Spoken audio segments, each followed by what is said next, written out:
which includes the crimes for which President Duterte is being charged, is already being investigated by an international tribunal. The relevant Philippine authorities may surrender such person to the international tribunal, but it adds pursuant to the applicable extradition laws and treaties. Ngayon, ang tanong, ito bang last sentence na ito, which provides for the requirement that the surrender should be pursuant to applicable treaties, is still applicable since we don't have anymore the Rome Statute. Sa palagay ko po ay it's either we have the Rome Statute or not. If we don't have a treaty, then we cannot surrender the suspect to the ICC under this section, because this section requires that the surrender be pursuant to a treaty. Pursuant means in accordance with. And so if there is no treaty, in my view, we cannot make a surrender. On the other hand, if there is still a treaty that is due to the residual obligations that the Philippines may have even after withdrawal, pursuant to Article 127, Paragraph 2 of the Rome Statute, after withdrawal, the withdrawing state still obliged to cooperate with the ICC in relation to matters already under consideration by the court prior to withdrawal. So again, you go back to the question, is the Philippine situation something already under consideration by the court, by the ICC, prior to our withdrawal? In my view, Madam Chair, the answer is yes, because as of February 8, 2018, prior to our withdrawal, Fatu Bensouda, the former ICC prosecutor, already said that the Philippine situation is under preliminary examination as of that date. The question is whether or not the prosecutor is the court, because 127 paragraph 2 says under consideration by the court. And in my view, it is, because there are four principal organs of the ICC. The first is the presidencies. There's one president and two vice presidents. The second are the judicial divisions. The third is the office of the prosecutor. And the fourth is the registrar. So the office of the prosecutor is part of the court. Therefore, when Article 127, Paragraph 2 says the matter must be under consideration by the court at the time before withdrawal, it includes consideration by the prosecutor.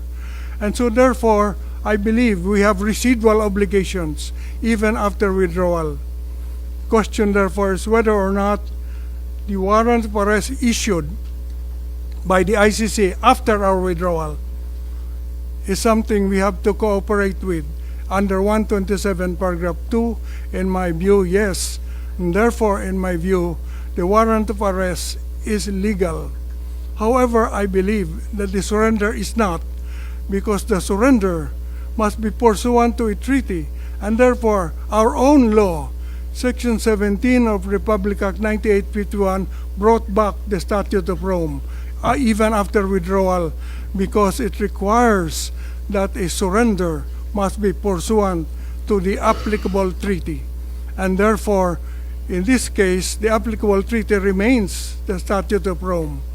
And thus, we have to follow Article 59 of the Statute of Rome, which requires that the custodial state, namely the Philippines, must first bring the arrested person to a local court to determine two things: whether or not the person is really the one named in the warrant; second, whether or not the person has been informed of the charges against him or her.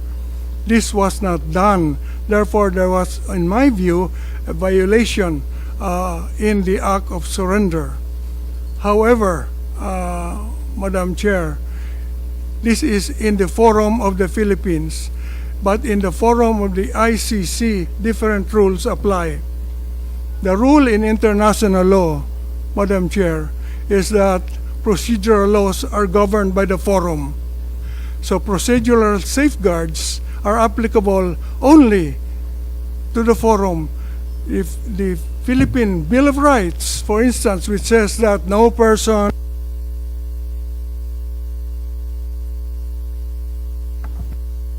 however, criminal proceedings before the ICC is governed by their own procedure.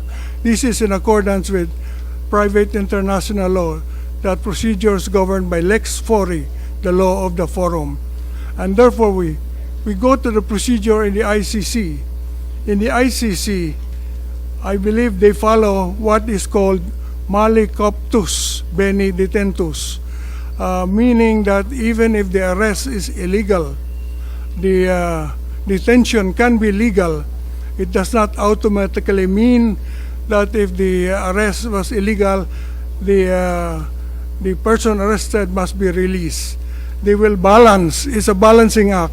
They will balance the illegality of the arrest with the need to prosecute someone for very serious offenses under international law. And in their view, the balance weighs in favor of prosecution. They will prosecute, notwithstanding the violation of the procedure in the arrest and in the surrender, I mean. Therefore, it depends on whether you're talking about Philippine Forum or the ICC. The ICC, I believe, will follow their own procedure, whereas in the Philippines, as it is now pending in the Philippine Supreme Court, in my view, there is a violation and there will be consequences for that violation. Thank you, Madam Chair. Thank you very much, Justice Ascuna. As usual, we received a very exhaustive opinion, and I'm certain that we will be guided by the same. I think Senator Cayetano would like to respond. May I take advantage of the knowledge, wisdom, experience of Justice Ascuna, not only as a former Supreme Court justice, a recognized legal luminary, but as a member of the Constitutional Commission. Sir, can I take a step back? When the Constitutional Commission discussed the Bill of Rights, and in Section 2, the rights of the people to be secure in their persons, houses, papers, effects, against unreasonable searches and seizures of whatever nature and for any purpose shall be inviolable, and no search warrant or warrant arrest shall issue except upon 1, probable cause, 2, be determined personally by the judge after examination under oath of affirmation of the complainant and the witnesses he may produce, and particularly describing the place to be searched and the person or things to be seized. Am I correct, sir, that this was also a reaction to a period in the martial law where there were different kinds of warrant of arrest? Diba yung, I don't know the name of all of them, but ASO, so there were arrest warrants from many sources, including the military. So the commission, in its actions as representing the Filipino people, so fit, at least ito po yung tinuro sa amin sa Ateneo Law, that ang pinaghugutan nito, to be sure that if someone is arrested and it's not on a whim, it's not politicizing whatever, we will make sure by 1, judge lang ang pwede sa Pilipinas ang mag-issue ng warrant. Of course, the Supreme Court has already said may exception, like the Bureau of Immigration, just for the foreigners. But in general po, it has to be a judge. He can only issue it upon personally determining that there is probable cause after examination under oath of the complainant. Am I generally correct, Mr. Justice? That is correct, Mr. Senator. Yeah. So that is why in our 14 treaties for extradition with other countries, pare-pareho yung procedure that after the DFA receives the request for extradition, pupunta muna to sa isa nating judge. para yung judge pa rin ang titingin. Am I correct? Am I wrong? SOJ, tama, no? So that the judge can double check and then he will be the one to either confirm or verify or issue the warrant of arrest. Then yun ang isa-serve ng local police. That's my understanding. That is correct, Mr. Senator. The need for a judge to be the one issuing the order in cases of warrant of arrest and even search warrant is enshrined in our Constitution because there were previous occasions prior to our adoption of our Constitution where instead of a judge, it just says an authorized officer. So it has to be a judge. In the case, however, of the ICC, the warrant of arrest was also issued by a judge. In fact, 3 judges issued the warrant of arrest under the ICC. Question is whether or not that warrant of arrest can be executed in the Philippines by Philippine authorities. And that is, I think, pending the Supreme Court now. There are pros and cons on that, but one issue there is whether or not the 3 judges pre-trial chamber of the ICC acted on probable cause or merely on sufficiency of evidence. Yes. But as I said, the provision on probable cause and the judges issuing the warrant are procedural safeguards that are good only for the forum and not applicable abroad. That is the limitation. Our Constitution does not extend beyond our territory. Thank you. Point I was going to, sir, is really the legal remedy of a Filipino citizen to run to our judiciary, which I ask Attorney Alexis Medina and go to him later. But my point, I think you already read my mind, Mr. Justice, and because you were saying we are not sure whether the judges or justices of the ICC went into probable cause or sufficiency, because we are also not sure if they issued the warrant based on a personal determination of the witnesses or complainants under oath. We do not know whether these are media reports or whether their prosecutors came here and interviewed them, no? So ang point ko, Mr. Justice, if I was being arrested and I'm not sure, I should be able to go to Philippine courts. Sa extradition treaty, sir, judge din naman judge ng US, judge ng UK ang nag-i-issue nito, no? And I checked with the ICC versus the other countries that signed with them. For example, the United Kingdom, no? It is the appropriate judicial officer who will issue the warrant of arrest of the UK. So from ICC, ido-double check pa rin ng ano. Ganon din po sa Canada. The Attorney General will apply ex parte for a provisional arrest before a judge. So it's not the fiscals, it's not the Prosecutor General. The Prosecutor General's job there is to bring it before a judge. Ganon din po sa South Korea, ganon din po sa Argentina, ganon din sa Paraguay at South Africa. That is why if we look at the information of surrender and transfer sa page 8 po. Number 8, sorry, not page 8, number 8. Nakalagay po dito, the date, time, and location of the appearance of the arrested person before the competent national judicial authority. Ang sagot po dito na ang pumirma, if I'm not mistaken, si Ambassador Lacanilao, do not know. So he did not know when he surrendered the former president whether they were brought before a judicial entity. So yun po yung main issue ko, Justice, na ang pagkaintindi ko, kung meron pong dispute sa interpretation ng batas or even sa issue of application of the law to certain facts, a Filipino citizen at any time can run to a Philippine court. But in this case kasi, he was denied the opportunity to run before a Philippine court because he was put on a plane and sent there, no?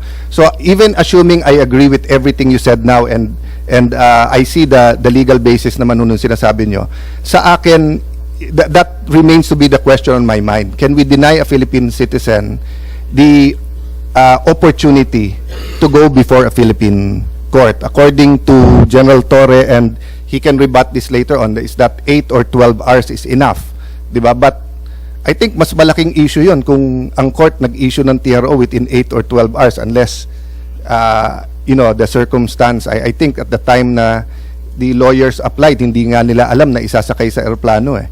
Di ba? But I leave it there. Feel free to comment, Justice. Ang point ko lang po, I think the spirit and letter of the Constitution is clear. It has to be before a Philippine judge to determine this, no?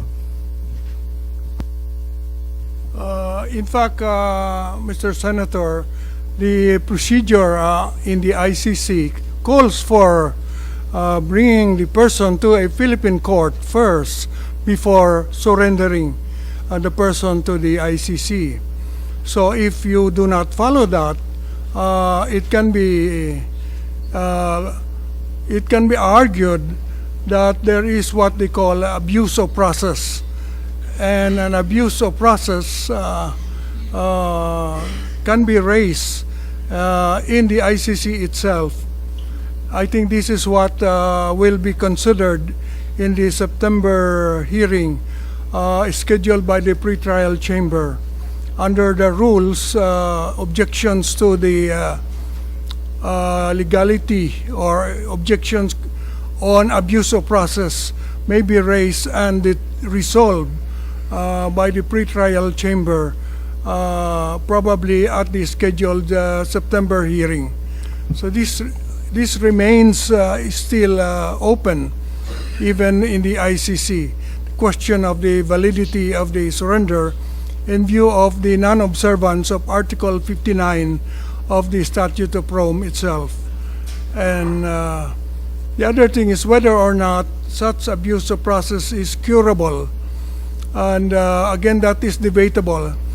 It seems to me that the initial hearing on March 14th done by the pretrial chamber was an attempt to cure the deficiency of the absence of Article 59 procedure, because the three judges of the pretrial chamber in that hearing simply did what a local court would have done. That is, determined that the person is the same person named in the warrant of arrest and that the person was informed of the charges against him or her. And after that, they said session adjourned. So they merely supplied the defect that the absence of the custodial state's local court created. So it remains whether or not male captus bene detentus will be applied by the ICC. Yes. Thank you. Mr. Justice, yung dahilan kung bakit, yun ang tanong ko, no? The reason for my questions is, I grew up dun sa naririnig mong sa presinto ka na lang magpaliwanag. And after the EDSA revolution, eto sa bagong constitution, then the many laws we passed after addressed that eh. Hindi pwedeng bigla ka na lang hulihin tapos sa presinto ka na lang magpaliwanag. Unfortunately, parang yun ang lumabas, sa Hague ka na lang magpaliwanag, even if there are defects here. But I just like to express my admiration, the way you explain very fatherly, whether it's in class, it's in the Supreme Court oral arguments, or here. Thank you for your calming voice during these confusing times. Thank you, Madam Chair. Huling hirit po, Justice, may binanggit kayo ng mga violations locally, and such violations would inevitably incur consequences. What possible violations are there to local law and our Constitution?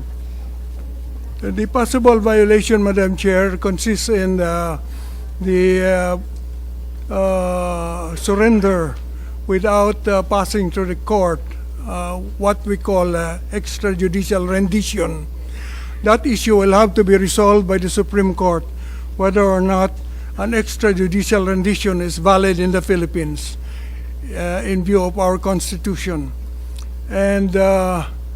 The other issue is whether or not there is a comma that separates international tribunal from another country.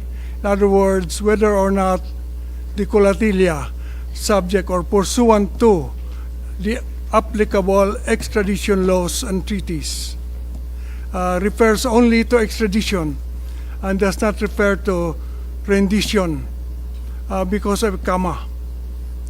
I look at the text of Republic Act 9851, Madam Chair. Section 17 does not have a single comma. It has two commas. And the two commas are parenthetical commas. They are not separating commas.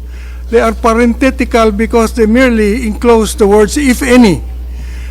So it says that the Philippine authorities may surrender the suspect to the International Tribunal, comma, if any, comma, or to another country pursuant to the applicable laws, extradition laws and treaties. So the commas really refer only to if any. It is not meant to separate the provision that requires a treaty from surrender to an international court, in my view. So it's not a single comma. Dalawa pong comma yan. Ang function ng dalawang comma in grammar is like a parenthesis. If any, because the words if any. So to me, the violation is not doing the rendition pursuant to the applicable treaty. The applicable treaty is the Rome Statute. It is brought back into application by our own Section 17 if you do a rendition. So if you do a rendition, you have to follow the procedure for rendition in the Article 59 of the Statute of Rome. Yes, thank you very much, Justice. And certainly, looking at the transcripts as well as the original bills filed, maliwanag po na talagang walang comma. So, ibig sabihin, pareho yung extradition tsaka surrender na kinakailangan may treaty o batas na pinagbasehan. Maliwanag po yun, kaya't aabangan natin yung hatol ng ating Korte Suprema. Maraming salamat po. Thank you very much for that. And we'd like to go back to the SOJ. There's still a high level of confusion. Ano nga ba talaga ang sinasabi ng DOJ, RA 9851, sabi ng Pangulo, commitments to Interpol. Alin na nga ba talaga? Ano yung pangalawa? Sorry? Ang sinabi ng Pangulo, ang nangyari, dahil may commitment o obligasyon tayo sa Interpol. Ang sabi naman po ninyo, RA 9851. Alin ba talaga ang pinagbasehan ng ating diskusyon? Pareho po. Pareho? Opo. Yung ating pong pagiging miyembro ng Interpol ay mapakahalaga at yung 9851 po yung talagang batas na sumasaklaw sa ganitong sitwasyon. Pero kung sinabi mo RA 9851, kahit walang diffusion order galing sa Interpol, ang gobyerno pwedeng arestuhin si PRRD, i-turn over sa ICC. Yung ba yung stand ninyo? Kasi nung nakaraang hearing, yun ang sinasabi po ninyo na 9851 to. Opo, kasi meron pong diffusion order na kasama. Kasi magkatali po sila, ma'am. Hindi, kapag 9851, kahit walang diffusion order, pwede naman arestuhin, di ba? Meron pong warrant of arrest. Pwede ho. Let us assume that the surrender of PRRD to The Hague by the administration can be done without a warrant from a Philippine court. I-assume muna natin yan. Before the administration can surrender him to the ICC, they actually have to arrest him first. So, itatanong ko, sino nag-aresto talaga kay Presidente Duterte? Ano po, ang authorities po natin ang umaresto in pursuant to the diffusion order and the warrant of arrest issued by the ICC. So, balik na naman tayo As given to the Interpol, the PCTC. Balik na naman tayo sa diffusion order. Wala na naman si RA 9851. Nakakalito po papalit-palit po tayo. Ano ho yan magkatali po sila, hindi ho pwedeng paghiwalay yung dalawa. Hindi ko hinihiwalay. Tinatanong ko lang kung alin ba talaga. Kasi magulo yan. Ang dami-dami ninyong pinagbabasehan. Kaya nga dito ho kasi hindi tayo matatapos sa pag-uusap, pangungusap dito sapagkat ang talagang pwede hong magsabi sa atin ng tama ay ang Korte Suprema.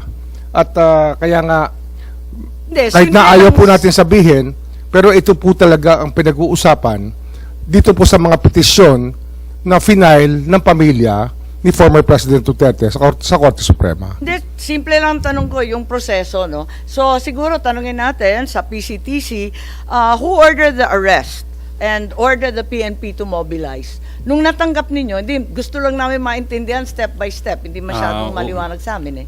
Madam Chair, ulitin ko po yung aking mga nasabi ng nakaraan. Ang diffusion po ay dumating ng alas 3 ng umaga. It arrived at 3 a.m. in the morning. So I disseminated the diffusion to our concerned law enforcement agencies. And so, Sino doon? Sino doon ang ating pong mga sinabihan? kasama sa law enforcement agencies ay ang So, Philippine from the National PCTC, Police. saan po pumunta? Philippine National Police po. Sino Ang, sa PNP? Ang binigyan ko po ng notice ay ang Chief of Philippine National Police. Okay, si General Marbil. Ang ating pong National Bureau of Investigation, ang Yes. NBI po. Ang ating pong Bureau of Immigration, Okay. si Commissioner So, Biado. DOJ yan. Opo. Ang ating pong Department of Justice, sinabihan ko rin po. Okay. So, Sa yun lahat po, yan? yun po ang trabaho ng National Central Bureau Manila. May dumating po tayong diffusion or red notice or red diffusion. Kaya kailangan pong i-pan out ko po sa ating mga law enforcement agencies. Mandate ko po yun. Trabaho ko po yun. Tama. Maraming salamat, Executive Director. Tinatanong lang natin kasi yung arrest was effected without a warrant issued by a Philippine court, di ba? So, ang sinasabi ba natin yung aresto dahil sa administrative arrest? Kasi, yun nga, sa extradition, there's a warrant issued by a foreign court and there's still a need to go to the local court. So, surrender under 9851. Does it authorize an administrative arrest? Ang narinig lang natin, babalik talaga sa korteng lokal. Paano ba yun? Ano ba ang nangyari? Ano ho yan eh? Administrative arrest ba Kasi yan? ito po kasi, is a case of first impression. Ngayon lang po nasubukan o lumabas yung kahalagahan ng probisyon na Section 17 ng 9851. Wala ho tayong record dito na kung anong tama dati, anong tama ngayon, anong tama bukas. Ito po ay sumasanda lang sa paningin po na nagpapatupad ng batas. At sa aming pong paningin ay sinabi po sa batas, Section 17, maaari kong basahin. Kanya-kanyang paningin, kanya-kanyang Oho, interpretasyon. kasi iba ho ang Pwede ba interpretasyon naman ng... yun? Hindi, ang Senado po, ibang interpretasyon ng chairman, ng chairperson, ang DOJ po, Hindi, si ibang Senator interpretasyon. Cayetano ang Iba rin po, ang magaling mo kanina. interpretasyon ni Justice AZCUNA. At kaya nga ho, matatapos lang ho ito pag nagsalita na po ang Korte Suprema. Hindi na ho talaga, wala ho mananalo sa atin dito sa argumento kasi Korte Suprema lang po Hindi, ang nagpapaliwanag pwede lang magsabi. tayo. Inaalam Opo. ko lang. Kung Kasi ano talagang- ito case of first impression ma'am, Madam Chair. This is a case of first impression. Pero naiiba ang administrative arrest at saka yung tinatawag na judicial, di ba? With an ICC warrant, then sa extradition case, there's also a warrant issued by a foreign court, pero pinipilit pa rin na local court pa rin ang mag-e-enforce. Kaya hindi ko masyado naintindihan dahil pati yung Yusek Castro sabi, ang bayan daw, hindi daw tatanggapin si PRRD kahit palayain ng ICC. So, why would the Philippines recognize an ICC warrant if it doesn't recognize ICC jurisdiction? Ano ho Ano yan ba talaga yan? Yung warrant administrative over o the hindi? individual po yan, hindi naman sa estado natin Na it's a warrant issued against an individual, not against our state, not against the Philippine government. Wala naman nagsasabi na talagang against the state. Ang sinasabi ko lang, ang higpit din. Miski ng administrative arrest, alam natin yan. May bagong kaso, 2023, binanggit na Attorney Medina, Yunle, na kaso sa immigration. Ang liwaliwanag, 8 ang guidelines. So, mabigat-bigat yan. Hindi naman na isatupad kasi babalik nga sa korteng lokal. So, nagtataka ako kung ano nga bang klaseng aresto to? Ang masasabi ko dito talaga, kasi nga, ito nga yung saklaw ng pinag-uusapan sa Korte Suprema. Kaya sa akin po, mas gustuhin kong intayin ang magiging hatol ng Korte Suprema sa issue. hindi ho natin, kahit magdamag po tayo rito, hindi ho magbabago ang paningin nyo at hindi ho magbabago ang paningin ko. Andito rin yung... Madam Chair, if I may. yes, Senator Bato, please.